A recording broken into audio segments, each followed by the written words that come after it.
Hello, Zero Books readers. This YouTube video is going to look at Graham Harman's argument for what he calls object-oriented ontology and take a brief look at what possible consequences this philosophy might have on left politics. Let's start with a bottle of Coke. According to Harman, the philosophical approach to a bottle of Coke would be to try to undermine it, or to do the opposite by overmining it. To undermine an object, the philosopher tries to break it down to its constituent parts. We might understand that a bottle of Coke isn't really what it appears to be. A bottle of Coke looks like a bottle, but it is actually made of something else. In the history of philosophy, this something else is the ontological substrate that supports the world. It's the real stuff that everything else is made of. For the pre-Socratic philosopher Thales, for instance, the stuff, the real thing, was water. For Parmenides, the real thing was one unchanging, formless substance. For Democritus, the real thing was atoms. The problem with this undermining approach to objects is not only that we are constantly rejecting, or at least updating, what we think the real stuff behind the object is. We've long ago given up on the idea that all objects in the world are made of water, for instance. But even when we think we know what that stuff is, we don't really want to say that an object is the same as its constituent parts. That is, a Coca-Cola bottle might be made up of a bunch of atoms, but even when we change the atoms, the bottle remains. As the planks of Theseus's ship needed repair, it was replaced part by part, up to a point where not a single part from the original ship remained in it anymore. Is it then still the same ship?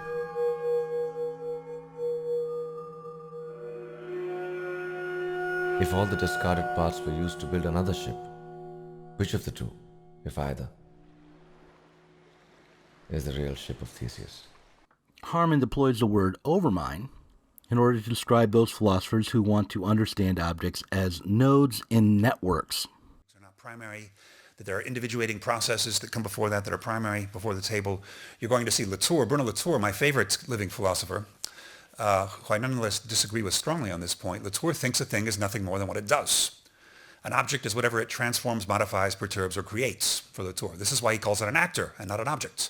What an object does is act. Whereas for me, an object is always something more than any of its actions right now, because those actions can be changed, and it's still the same thing within certain limits. Now we might stop here and ask ourselves, just why are we so interested in objects? What are we really trying to figure out?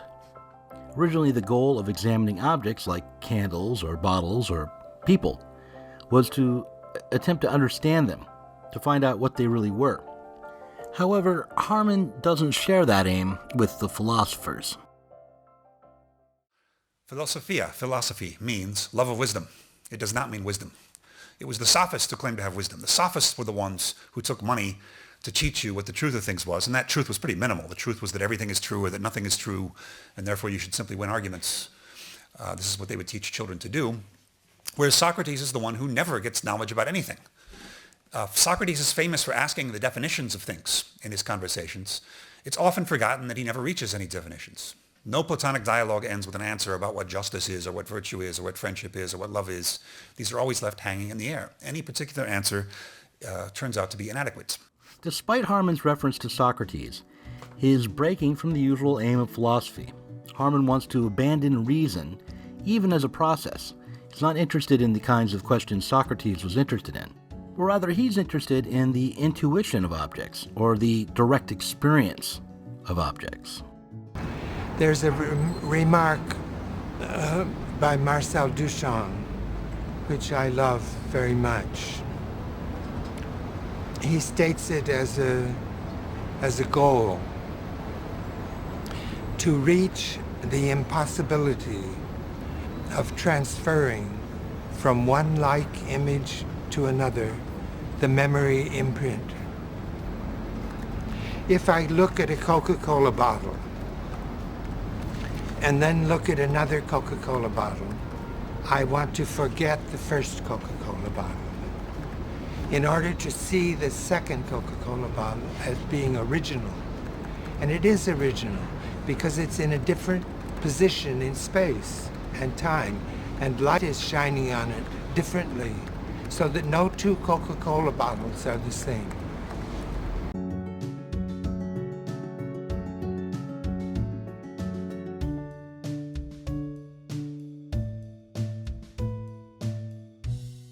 We might ask ourselves what the predictable consequence of approaching the world as being made out of objects might be. By Harman's own standards of judgment, we're perfectly within the right to ask if Harman's approach to objects is of any practical or political use.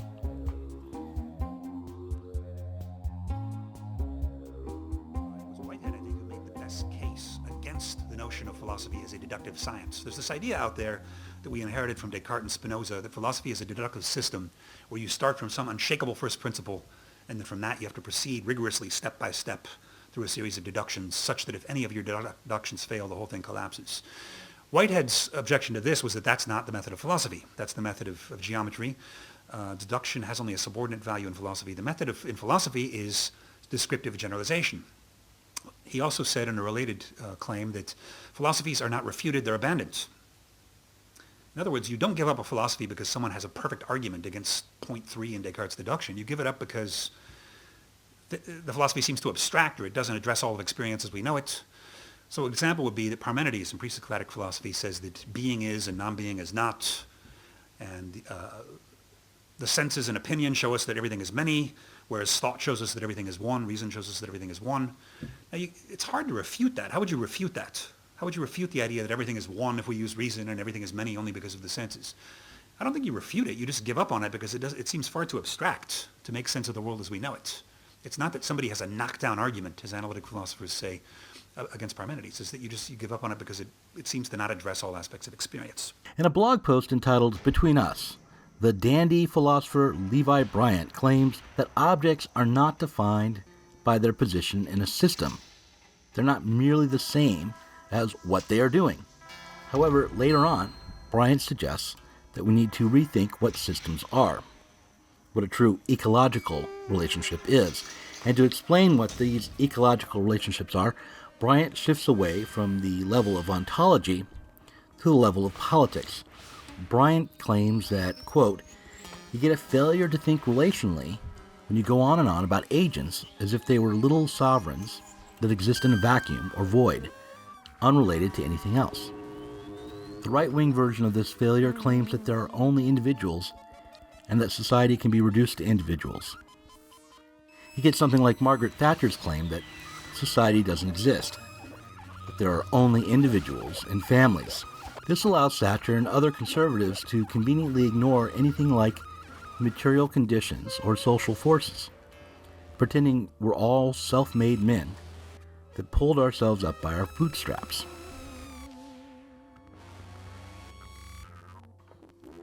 The example Bryant gives is chess. In a game of chess, your rook is a rook in a variety of circumstances.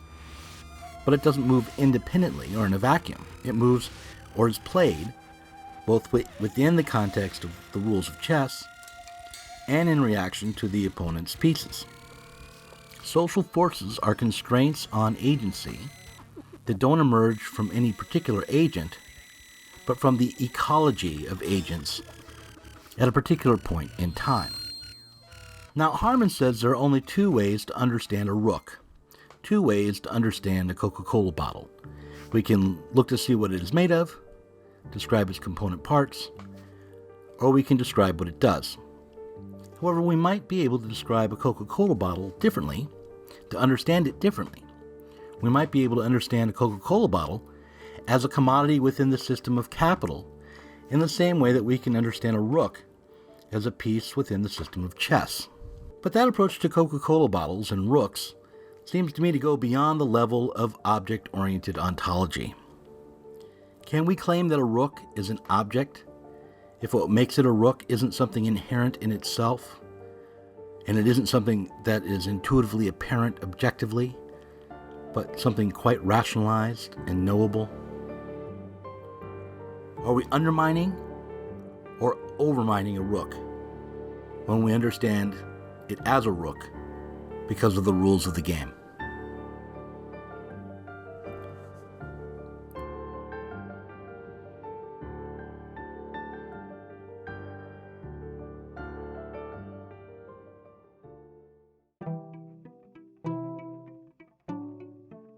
Thanks for watching this Zero Books YouTube video.